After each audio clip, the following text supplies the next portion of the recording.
と待って。あと何秒ぐらい？犬苦手なんだよ。ちょっと待って。ちょっと待って。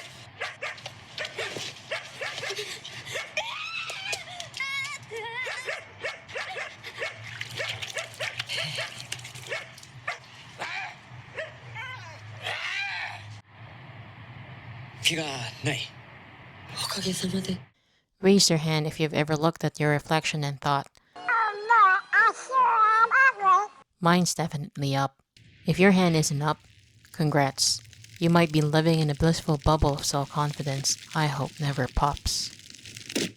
For the rest of us, welcome to what feels like a modern epidemic of feeling ugly. And it really is widespread. 60% of women and 40% of men report having a negative body image. One global study found 55% of adolescents ages 10 to 17 are dissatisfied with their bodies. It starts alarmingly young too. In one study, about a third of 5-year-old girls said they've already tried dieting. Yes, you heard that right. Kindergarten is worried about their fat tummies. By elementary school, nearly half of little girls are anxious about their weight. Wild, right? Feeling unattractive has become normal. Statistically, if you never feel kinda ugly now and then, you might be the weird one. But clearly, something is very wrong when so many perfectly ordinary, not at all hideous people sincerely believe they're hideous. I came to this realization the other day. I've been insecure about my face for a really long time and trying to convince myself that I'm beautiful, that I'm pretty, that it's just a bad day, I don't look like this all the time. But no, I've actually come to accept that I am ugly. Humanity didn't suddenly get uglier overnight. So, what's going on here? Why, in the era of supposed body positivity and love yourself mantras, do more people than ever before secretly feel unattractive? Today, we're diving deep into the ugly truth behind why so many of us think we're ugly and how we can break out of it. We'll explore the psychological traps, the social pressures, the multi-billion-dollar industries profiting from our insecurities, and how modern culture wraps our self-perception. Welcome to This Might Be Why, where we unpack the strange, the overlooked, and the uncomfortable true parts of modern life. Let's get into it. Mirror, mirror on the wall, who's the baddest of them all? Oh, hey, bitch. Sydney Sweeney. Feeling ugly is usually less about our actual looks and more about warped perceptions. There's a laundry list of factors twisting how we see ourselves. From childhood onward, we're bombarded with narrow ideals of beauty in movies, ads, and now every time we scroll on our phones. Have you ever heard of the Sephora Kids phenomenon? It's a recent trend where children under 10 are flocking to buy high-end skincare and makeup meant for adults. Seriously, Sephora's typical customer used to be 25 to 44-year-old women, but now 8 to 12-year-olds are one of the fastest growing markets, collectively spending about $40 million a month on beauty products. These kids are watching beauty influencers on TikTok and begging mom for retinol creams and $60 moisturizers. If that sounds absurd, it is, but it's really happening. How often do you use skincare? Only when we're making videos. One comment said, "Yo, she only does the skincare when they're making the videos, and they wash it off after. It's just content. Yo, leave them alone now." Just content? Sure. But note that over half of 6 to 16-year-olds in one survey said they want a product because an online influencer promoted it. Put on my toner. I think social media has a lot to do with it. So I think Instagram, TikTok, sharing things on social media, watching YouTubers, celebrities' children. When I was interviewing parents, I had one dad tell me that he's spending $1,000 a month on his daughter's skincare habit. When I went to take her to buy skincare products, I think I had a little bit of sticker shock in just how much things cost. 80% of twin girls in the UK have used photo filters or edited their pictures by age 13. Think about that. We've got preteens worrying about wrinkles and slimming their selfies before they even hit puberty. Is it any wonder so many of us have funhouse view of our own looks? Over time, it's easy to internalize these messages and develop what psychologist Dr. Renee Engelin calls beauty sickness. That's when obsession with appearance crowds out other interests and well-being. We see impossibly gorgeous models and influencers everywhere and conclude, that's the norm, and I don't measure up, so I must be ugly. Society has handed us all distorted mirrors that make our flaws loom larger than they are. As Dr. Engelin explains, when you become beauty sick, you become so fixated on what's wrong with your looks that it takes away from other things you could be enjoying in life. In other words, feeling ugly becomes a full-time hobby, and a miserable one at that.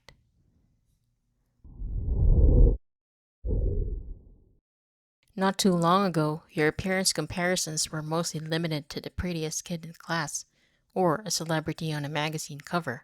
New girl moved here from Africa. I saw Katie Heron wearing army pants and flip-flops, so I bought army pants and flip-flops. Now, thanks to social media, you carry millions of comparisons in your pocket 24/7.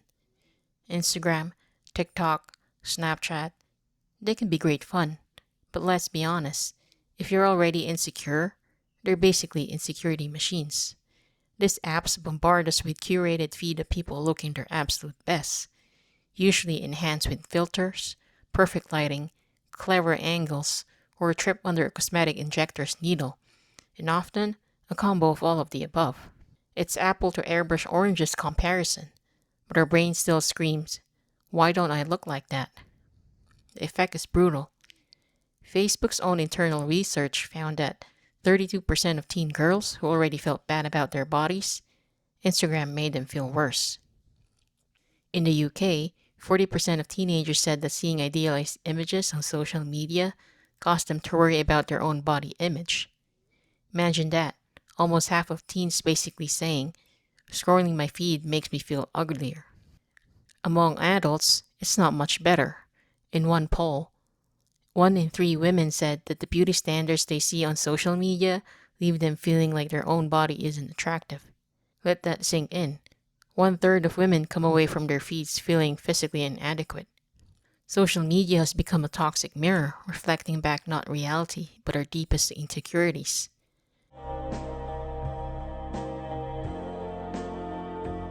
Why is Instagram in particular so harsh on self-esteem?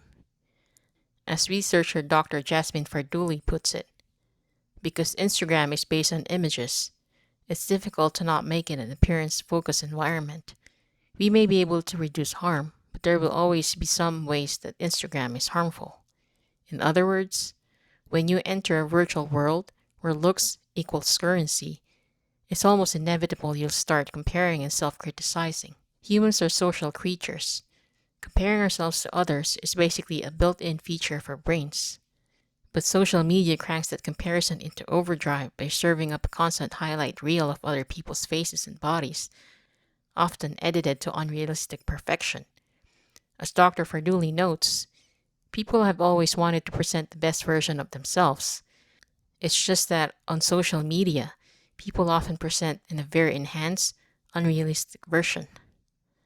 We're not just comparing ourselves to others, we're comparing ourselves to Photoshop, filtered, meticulously curated versions of others. No wonder our real, messy, human selves feel inadequate by contrast. Let's remind ourselves, the people in your feed don't even look like the people in your feed. Supermodel Cindy Crawford famously said, I think women see me on the cover of magazines and think I never have a pimple or bags under my eyes.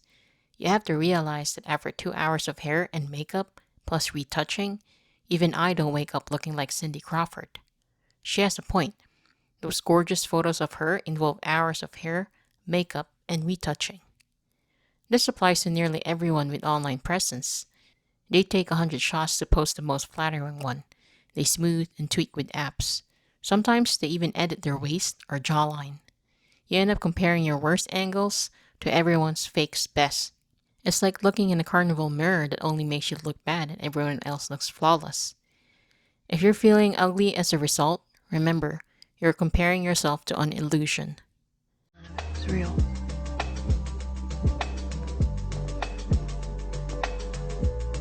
It was all an illusion. This constant comparison isn't just unpleasant, it can be genuinely harmful. Studies link heavy social media use with higher body dissatisfaction and even depression. When you scroll through endless perfect images, you can start to believe that everyone else is gorgeous, fit, and happy 24/7, and that you're the lone goblin struggling in life.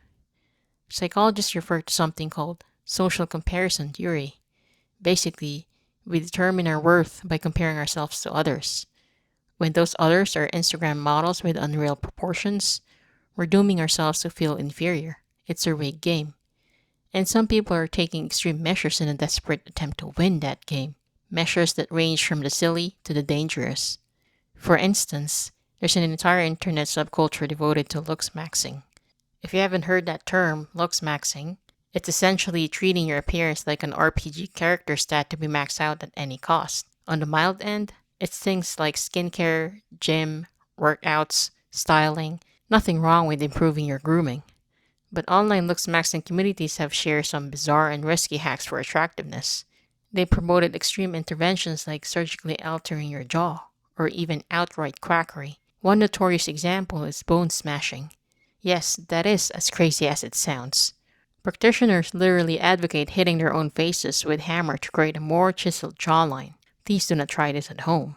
To be fair, it started as an inside joke, and almost no one is actually dumb enough to do it. But the fact that it even exists as a concept says a lot. When people are contemplating DIYing hammered faces beauty regimen, it's clear this I'm ugly panic has reached absurd heights. It's an unfair, unwinnable race to keep up with an ideal. It didn't work. The only winner is the beauty industry, which probably has a champagne budget bigger than some countries' GDP. There's a lot of money to be made from our collective body image misery. If tomorrow everyone on Earth woke up completely happy with how they looked, several industries might collapse overnight. The global beauty and personal care market is worth roughly $646 billion in 2024. Add to that, about $50 billion for the cosmetic surgery market. Why are those numbers so huge? Because these industries thrive on one powerful fuel: our dissatisfaction. Every time you think, I'm ugly, or I need to fix XYZ about my appearance, ka-ching, that's a marketing opportunity. Wrinkle creams subtly tell us that natural aging is ugly and needs a cure.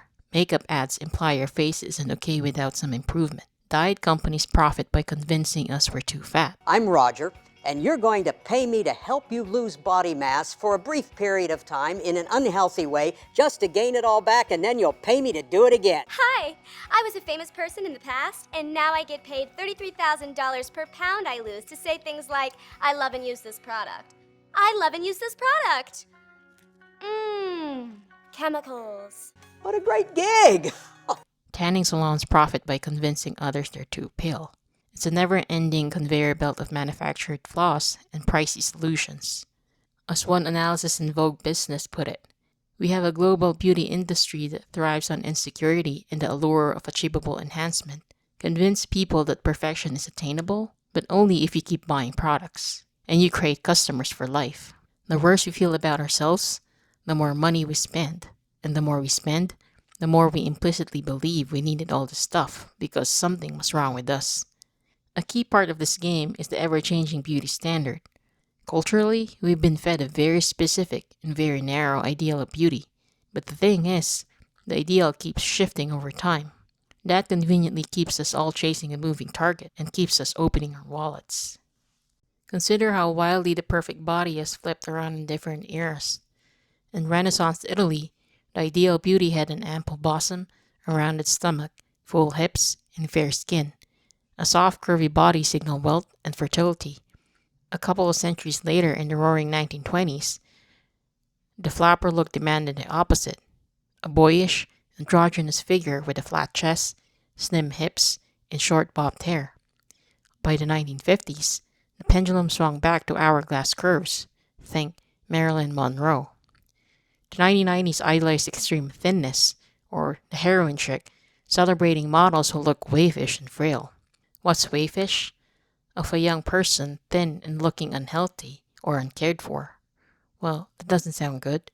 Today, we have a Frankenstein ideal.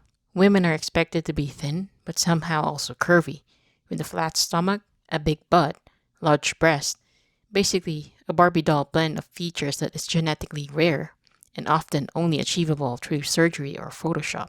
Do you see the absurd pattern? The rules of beauty are arbitrary and constantly changing.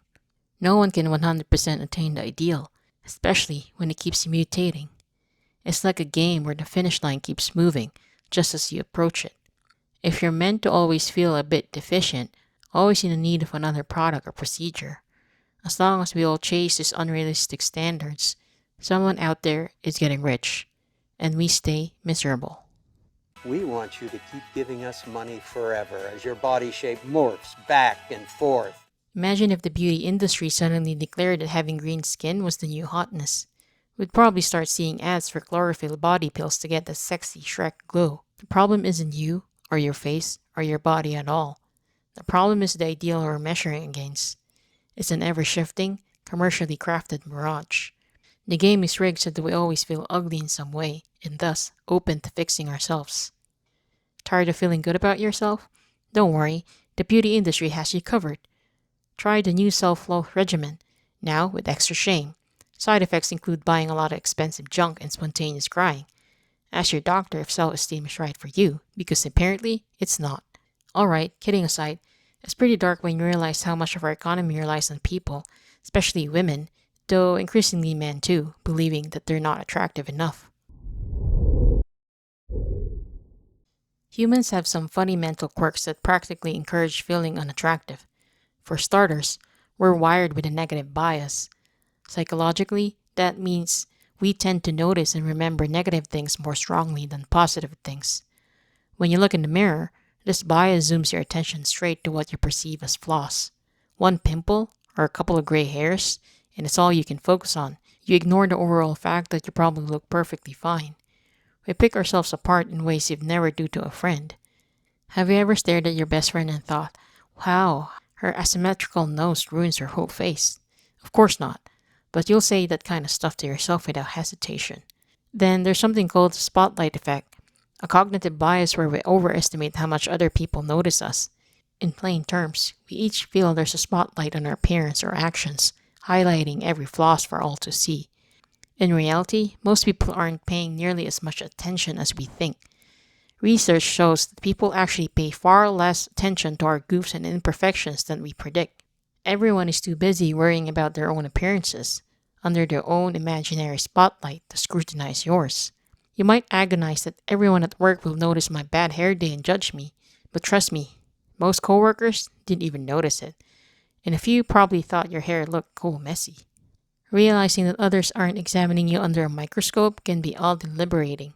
That zit, or 5 extra pounds that feel like a huge deal to you, are barely on anyone else's radar. Here's a metaphor. Your self-perception is like a funhouse mirror in your brain. It's distorted. If you have low self-esteem, or you're in a bad mood, that mirror wraps to magnify every flaw and shrink your good features. On the extreme end, some people develop body dysmorphic disorder, or BDD, a mental condition where they literally can't stop obsessing over perceived defects in their appearance. These defects might be minor or even completely imagined, but to that person, they appear monstrous, even though others don't see it that way. That's an extreme case, but it illustrates how nasty a trick our mind can play. Even without a diagnosable disorder, many of us have a milder version of this going on. We mentally zoom in on flaws nobody else would even consider flaws. A slightly crooked teeth, some acne scars, a bit of belly chub, and we treat these things as if they define our entire worth. It's like we each have an inner mean girl constantly whispering, "You're ugly," even when it's a lie. And ironically, feeling ugly inside doesn't always match what you look outside. You probably know someone who's objectively attractive, yet they still complain about feeling ugly.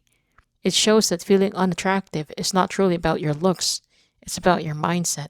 One person can have a goofy, crooked smile and see it as a charming character, while another person, with basically the same smile, is convinced it ruins them. Beauty really is in the eye of the beholder, and too often, we are the cruelest beholder of ourselves. So, where does that leave us? We painted a pretty ugly picture, pun intended, of why so many people today feel unattractive. We're surrounded by unrealistic beauty standards pumped out by media and marketing. Social media has turned our comparisons into 24/7 onslaught perfection, warping our self-image. A massive beauty, diet, cosmetic industry profits from keeping us dissatisfied. And our own brains, with their biases and inner critics, amplify the negativity. It's a wonder any of us survive a glance at the bathroom mirror each morning. But the hopeful part is knowing half the battle. Once you recognize these forces at work, you can start to fight back. The next time you catch yourself thinking, I'm ugly, step back and ask, hold on, according to who? Where's this thought really coming from? Chances are, it's not coming from objective reality. It's coming from years of toxic input and a distorted perspective. Realize that ugly feeling is largely a lie, a trick of culture and mind. The standard of beauty you're holding yourself to is likely unfair, unattainable, and ever-changing by design. The images making you feel inadequate are carefully curated illusions. The voice in your head saying, everyone notices my flaws, is just your self-conscious under the spotlight effect. In truth, people aren't gawking at you the way you imagine. In that billion-dollar industry whispering that you're not enough without their products, you can tell it to get lost. What if we all made a pact to challenge the very definition of beauty? To broaden it, or better yet, to downgrade its importance in how we value ourselves. Your value is not defined by your symmetry, your size, or your skin. We have so many other qualities that matter infinitely more. Our skills, kindness, humor, creativity, intelligence, passions, the way we treat others, literally anything else. Obsessing over pretty enough only robs you of confidence and joy, without actually making you any happier or more attractive.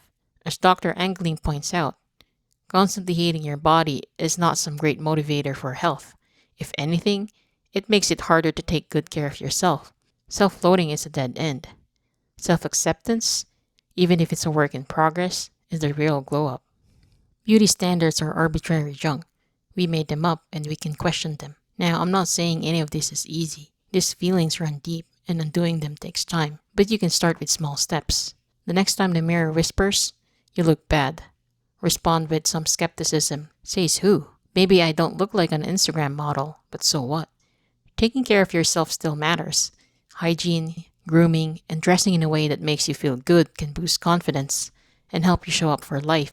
But there's a difference between caring for yourself and punishing yourself to chase an unrealistic ideal. Focus on feeling healthy and presentable, not flawless or filtered. Consider curating your social media to serve you better. Unfollow accounts that always make you feel inferior and follow more realistic creators. Or take breaks from the feed entirely. You'll be amazed at how much better you feel when you're not constantly bathing in selfies. Surround yourself with voices that build you up, not tear you down. Compliment your friends and yourself on things that aren't appearance related. Remind everyone that we're so much more than how we look. And whenever you can, direct your energy toward what your body can do rather than how it appears. Your body lets you walk, dance, hug, create, experience the world. It's pretty awesome when you think about it. Be kinder to the person in the mirror. They've been through a lot. They live in this crazy, image-saturated world too, and they deserve compassion, not contempt. At the end of the day, beauty is a game where the rules are made up and the points don't matter, so why keep playing? The moment you stop obsessing about being pretty enough, you free up so much time and mental space to actually live. And the funny thing, confidence and authenticity have a charm of their own. You probably noticed that someone who genuinely enjoys themselves, quirks and all, tends to be far more attractive in that magnetic, warm way than someone who ticks every technical beauty box but is insecure and miserable. As the saying goes, confidence is the prettiest thing you can wear. Corny, but kinda true.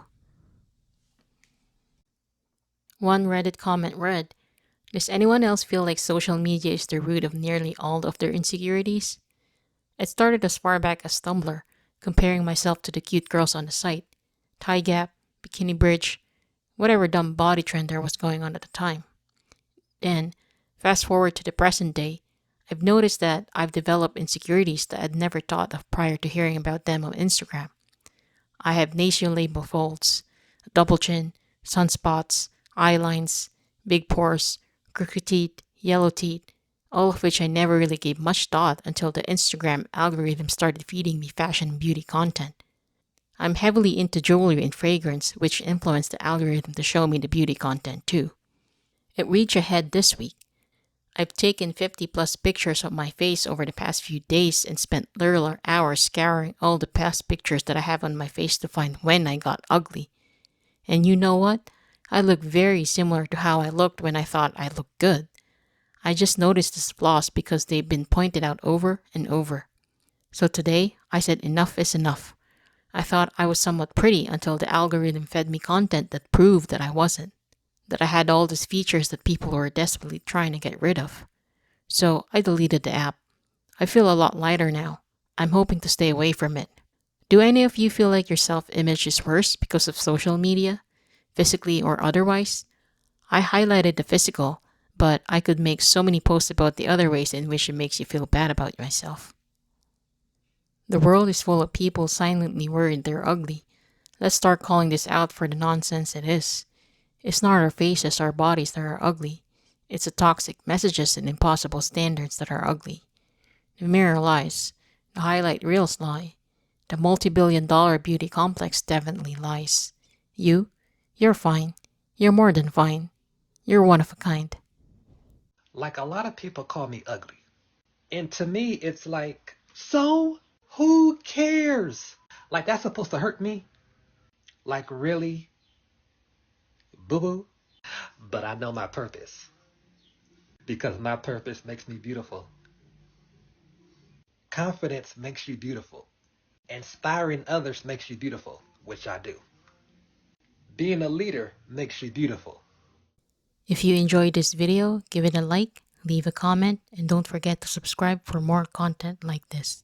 Hit the notification bell so you never miss an upload. Thanks for watching. I'm your host, Tay, and I'll see you in the next one.